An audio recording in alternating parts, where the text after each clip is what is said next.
Taking dick pics has never been more fun. Hello there guys, I'm Squawker and welcome to the Shutter Review.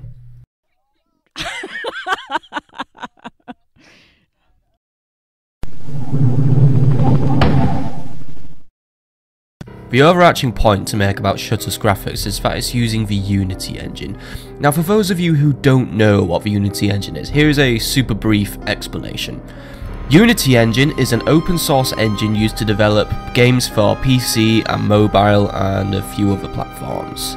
It's not really that hard to use if you have a decent idea on how to program and all that technical stuff, and it is used by a lot of developers, especially indie ones, just to get their debut titles and early concepts up and running. Now, Unity can produce some really awesome looking stuff. One example is Firewatch, which uses Unity engine and looks really neat.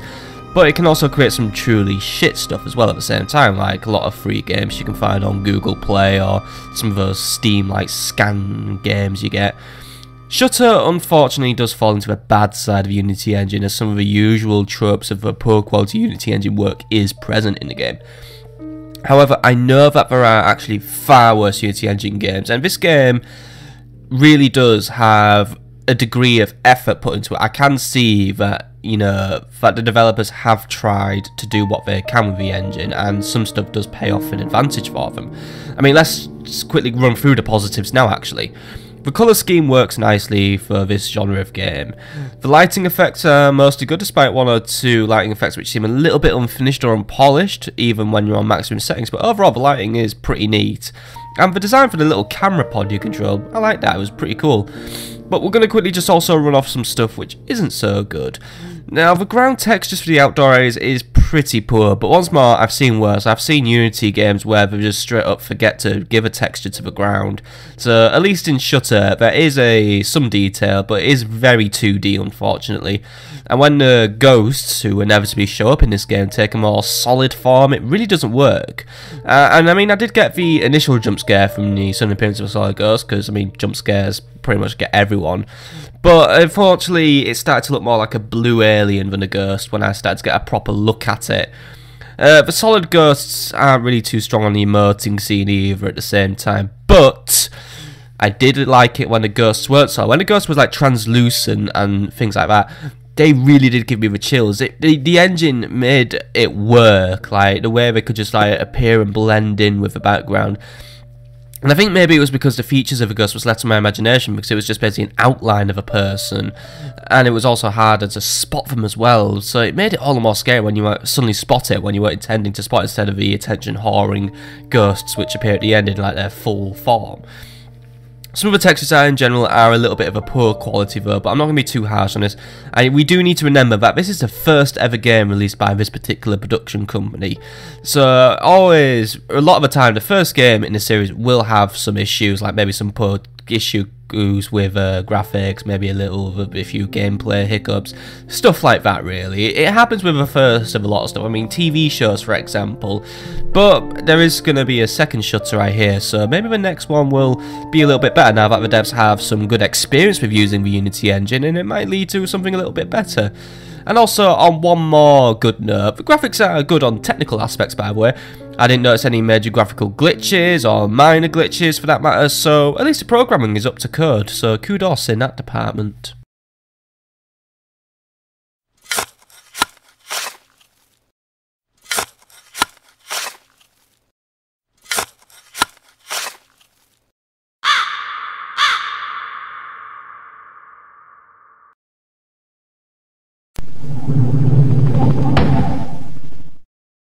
The gameplay of Shutter does have a really good feel of originality about it. However, the gameplay begins to let the game down as we enter the late stages of the game. Let's dive right into the main concept of the game. The main task you do in the game is to take photos of things which will either trigger paranormal events or satisfy your boss. This is literally all you do, apart from navigating around the house, which isn't really that much of a challenge. It's really just something that you get in pretty much any game. And while the concept of having the only thing you can do is to take photos, it is pretty original, and it is something I personally haven't seen yet, but it gets old very quick. Even the final fight is just take photos of things. So in terms of variety, the game really doesn't do fantastic. There are opportunities to change up the formula, such as forcing a player into a fixed camera perspective, and the game does touch on it at one point, but never really truly exploits it. And it would have been a really cool idea, maybe, if we could use the several security cameras scattered around the house to track the ghosts, or reactivate doors and generators while avoiding the ghosts, you know, in a sort of like Five Nights at Freddy's style, but maybe with a few different bells and whistles. In terms of difficulty, this game does also fall pretty flat. It was always obvious what you had to do next, since the diary entries were practically impossible to miss thanks to the fact they just emit giant beams of light, and clues to what the ghost would do next were highlighted and made extremely obvious. When I started playing this game, I got an exploration and puzzle solving vibe from this game. I think if the game let go of a player's hand and stopped being so linear and just allowed a little bit more freedom of exploration, and the players could work out how to escape the rooms on their own initiative, I think the game would have been much stronger. The fact that there are also no consequences for failing is what ultimately kills the tension of the game though.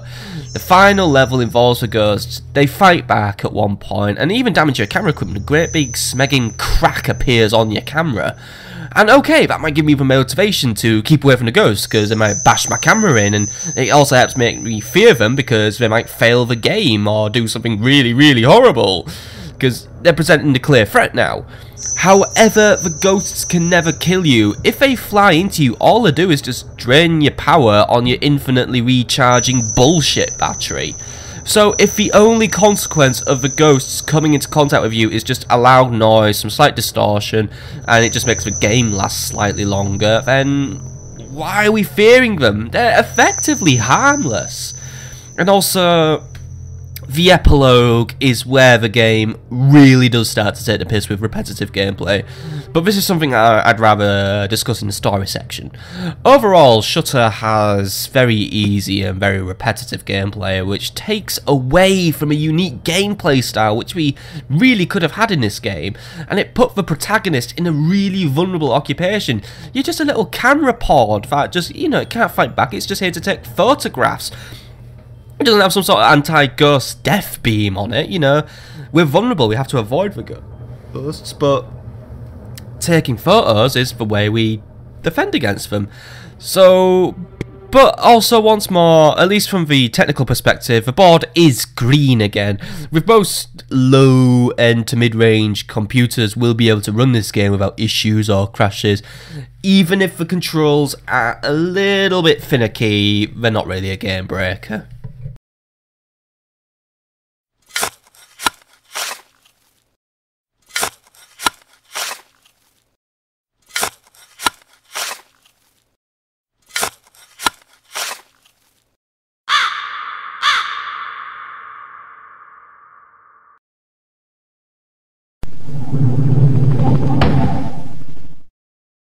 Well, we're finally now coming to one of Shutter's stronger points. I did enjoy this game's soundtrack. The menu music did a nice job of setting the tone, and I liked how the game refrained from using music during the gameplay. This went miles towards building a silent atmosphere, which keeps the tension high, and when the music did appear in the gameplay, it was well timed, creepy, and built a sense of dread. So, good mark for the game there. Jumping down to the sound effects, we have a little bit of a mix. The sound effects used are somewhat stock. I'm positive I've heard a few of them in other Unity games, but since the sound effects are used well, I'm not going to dock points for that. The sound effects did do a good job of leading the gameplay forward and giving audible clues of where to go next. Hell, this is actually a fantastic way to lead the gameplay, using sound effects. Maybe if the notes gave less obvious clues or were less obvious to find, we could have just had the entire game based around hunting down the next sound effect to catch the ghosts doing ghostly things. That would have made for some really organic and tense gameplay. Now, last but not least is the voice acting. There are clearly no spoken words in the game. I'm not going to say it's a missed opportunity because the sound effects did a good enough job in building up atmosphere and leading the gameplay. It I did like how the laughter and crying noises made by the ghost also contributed to my understanding of the story and an understanding of the plot, or at least initially did, but that's a gripe for the next session. Let's go there now, actually.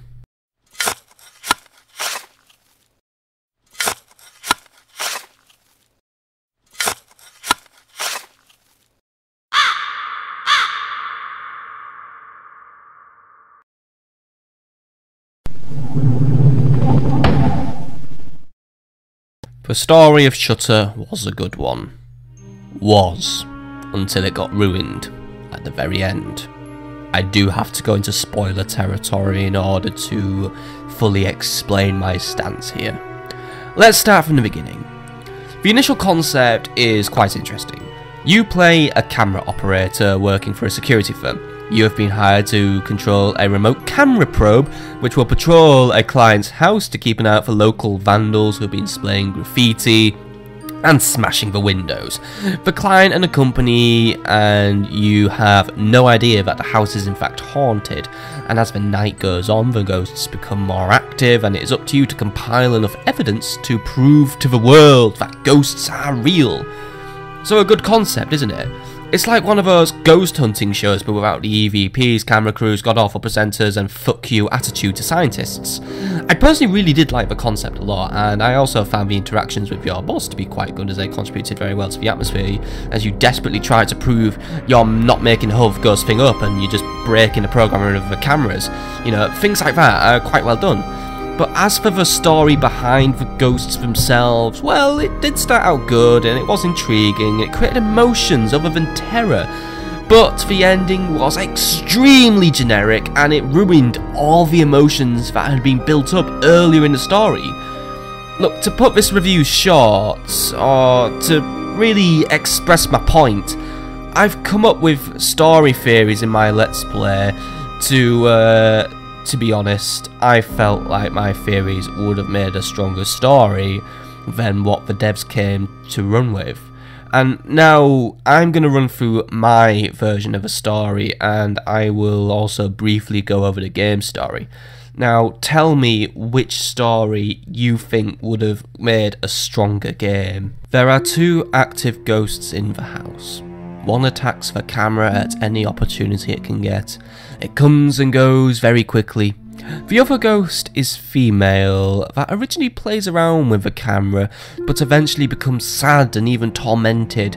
The diary notes scattered around the house suggest that a spirit tormented the lady who lived at this address back in 1936. A picture found in the hall features women in Victorian apparel. There seems to be a cross through one of the women and the word goodbye. This picture could be a clue that someone in the 19th century planned to murder several specific women at this address. However, something went wrong and the murderer killed all but one of his targets. The murderer was killed by his victim with a shovel in an act of self-defense. The burial was quick in order to avoid the police asking questions, and the murderer is dumped with his victims in the back garden. Several years pass from the 1800s and we reach 1936. A young woman who is an aspiring writer moves into the murder house to start a new life. She's not aware of the house's dark past, and her first day is fine. The village is pleasant and the house, while needing some maintenance, is comfortable. But then the night falls and it all goes wrong. The woman documents in her diary the strange things that begin to happen. There are noises in the night, strange shovel-like noises. It might just be nothing, but then the voices begin. It looks like the murderer ghost has awoken. The new resident happens to be wearing a pretty black dress as she goes to bed, just like the woman who originally killed him. The murderer realizes that while he is no longer a physical entity and now something that is ethereal, he must complete his work though, in order to be at peace and enjoy the fruits of his labour. He sets about spooking the poor writer. The writer turns to her bookshelf for a distraction. The ghost trashes it. The writer turns to her music box for some comfort. The ghost breaks it. The woman makes herself some food to take her mind off things. The ghost makes her smash the plates. The woman sits at the piano and plays a nice soothing tune to maybe forget it all. The ghost smashes the piano. Every time the woman tries to comfort herself and put herself at peace, the ghost takes it away and breaks her a little bit more. The woman has a meltdown by the rising of the sun, and she flees before the ghost could finish her. Over the next 5 years, the woman is completely broken and she's scared of touching a comforting object, knowing it will be snatched away from her. In the end, she has enough of her. She is sick of people calling her weak and stupid. Tonight she will return and she will prove that ghost existed. Armed with a camera and her journal, the woman seeks to bring this ghost's existence into the public eye. However, the ghost has been waiting for her over the past 5 years. When the woman arrives, things are initially quiet. But then, is that a shovel? Quickly the woman takes a photo of it, but then it vanishes in a thunderclap. The woman goes to her old bedroom and sees the music box is still broken, but sat next to it is a shovel. This time the shovel moves and chases the woman around the room. She takes another photo and the shovel vanishes. A Polaroid is printed from her camera, but nothing shows up. The woman sits on the bed and has a little sob. Perhaps she was imagining it. But then she hears a digging noise and whispering. It's coming from the garden. The woman picks up a candle and slowly makes her way through the dining room and towards the garden.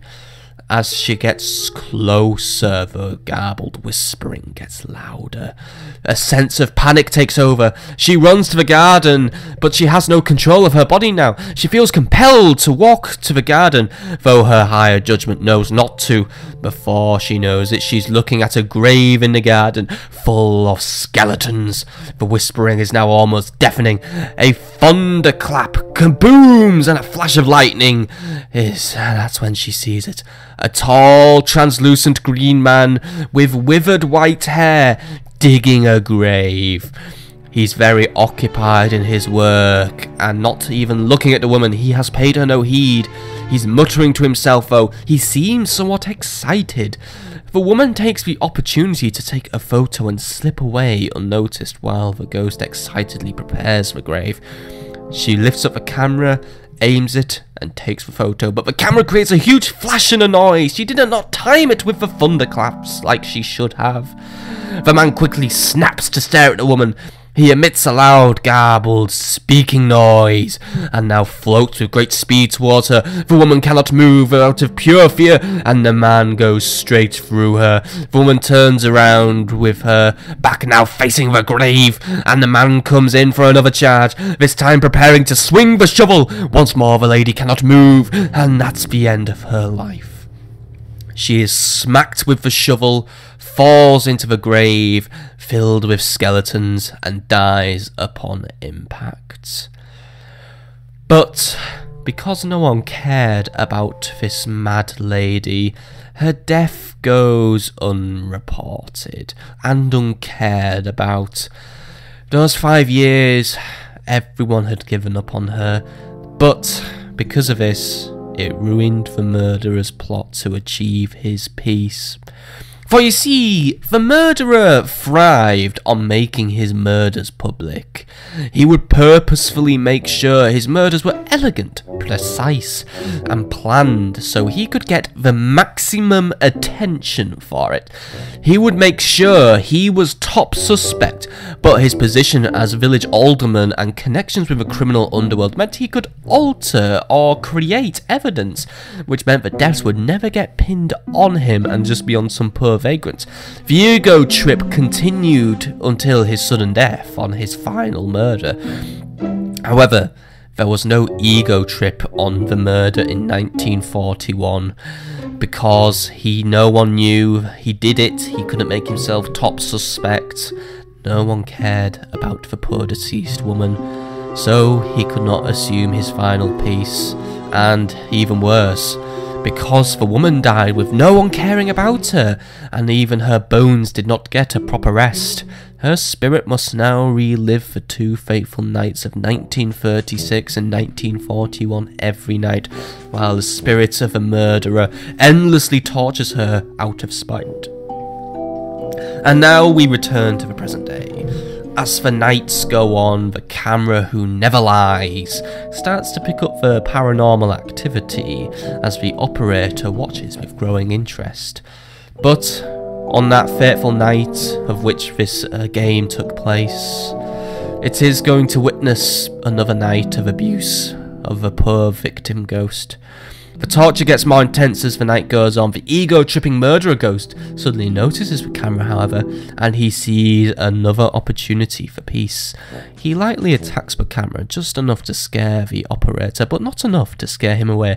The operator will now relentlessly try to document these ghosts while endlessly trying to get upgraded patches from his boss, who is very reluctant at first, but then little money signs appear in his head, and he realizes what he could do.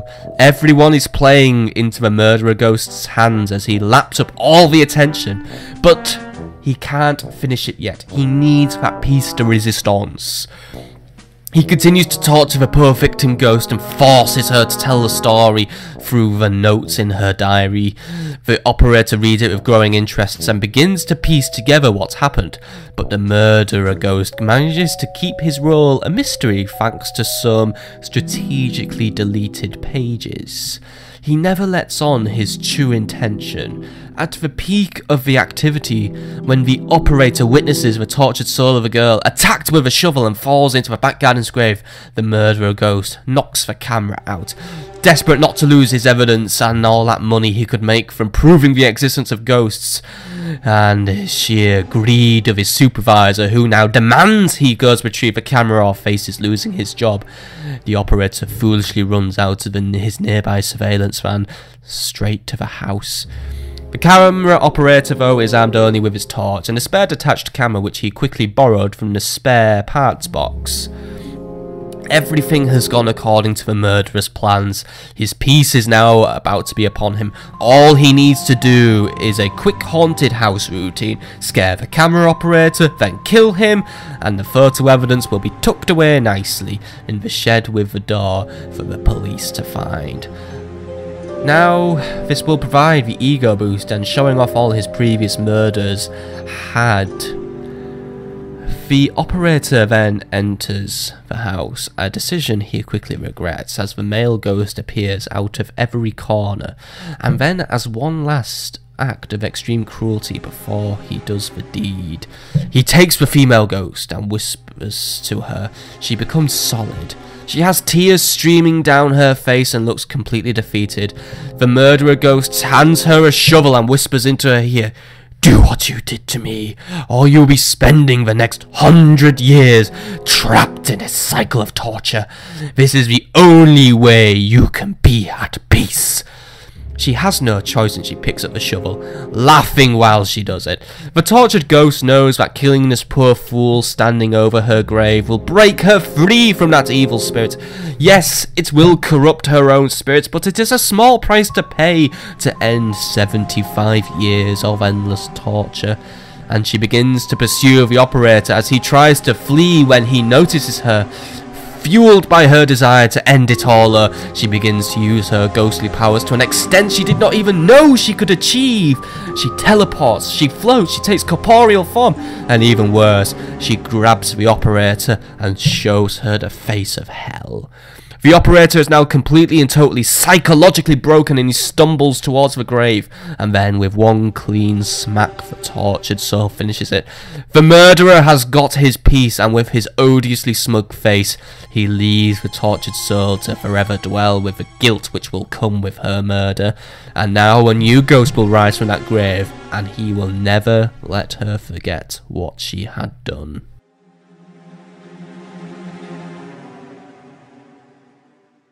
Now let's quickly run over the story as the devs intended it. Now the problem with it is, like, both of our stories do have a lot of similarities. We do have the plot where we have to go and just keep an eye on a house for someone, you know, we don't know it's haunted. Both stories do have the greedy boss, which is always a great subplot to have, really. But the problem with Shutter, in a way it tells its story, I mean, not only did it blow it all in the end, but the plot explanation really didn't make a lot of sense to me. It just brought up some silly, irrelevant event about some old lady who practiced witchcraft or something. I mean, the plot explanation is on your screen, but that's what I understood. It was just some old lady who just murdered a man for no good reason, actually, and I don't know if the woman ghost had paid the woman to like murder him or something like that. It might be in a contract hit, but it really just didn't click with me. It didn't carry a lot of emotional weight, and I felt it conflicted a lot with what I saw in the game. I mean, that might just be my interpretation, maybe my interpretation is wrong, you know, blah blah blah blah. But either way, I did feel the ending was very disappointing at the end of the day. But I did like some parts, you know, the bits leading up to the end, they were fine. The subplot with the boss being greedy, that was cool. Maybe could have used a bit more exploration, but it was still cool. So either way, some good points, but a lot of bad points at the end.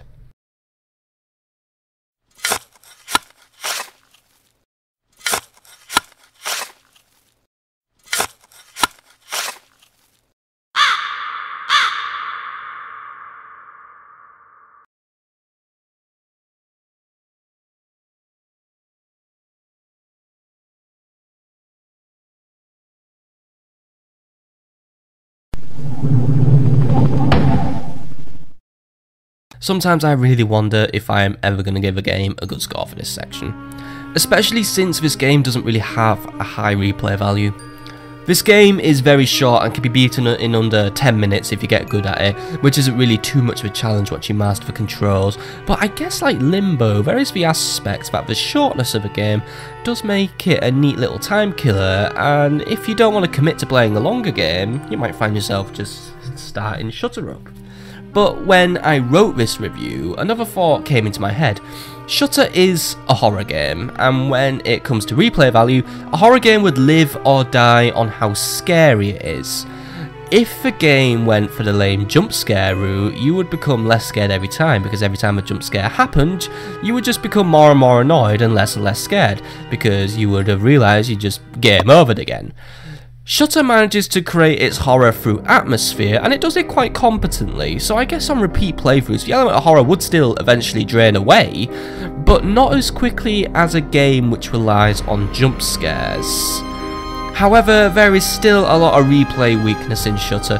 The extreme linearity of the game, which makes all the set pieces very expected, which really does drain away the horror element even faster, because you know when the paranormal stuff is going to happen, you know what's going to happen.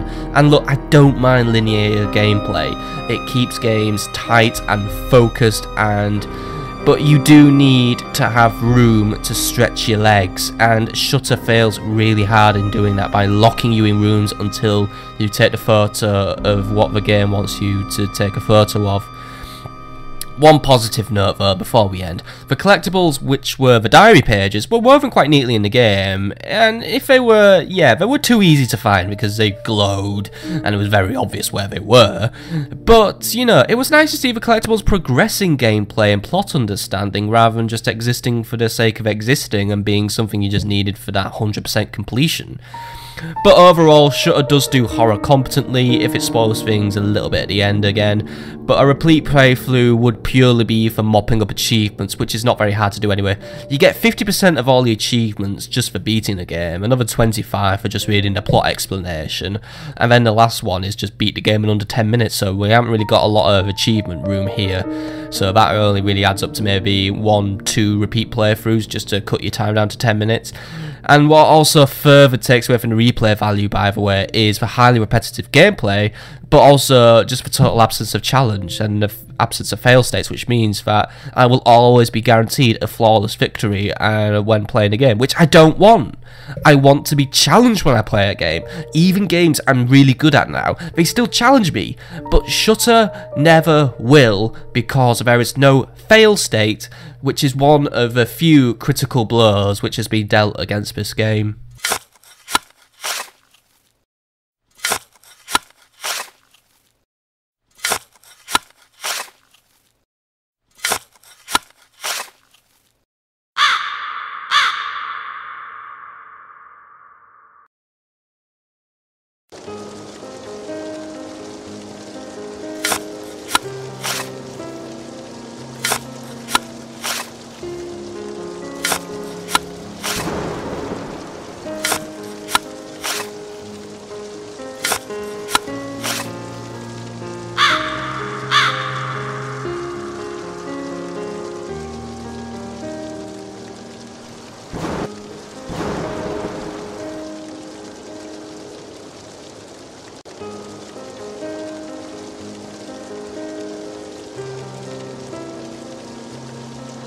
And that was my review of Shutter. So, did you agree with my score, or did you not agree with my score?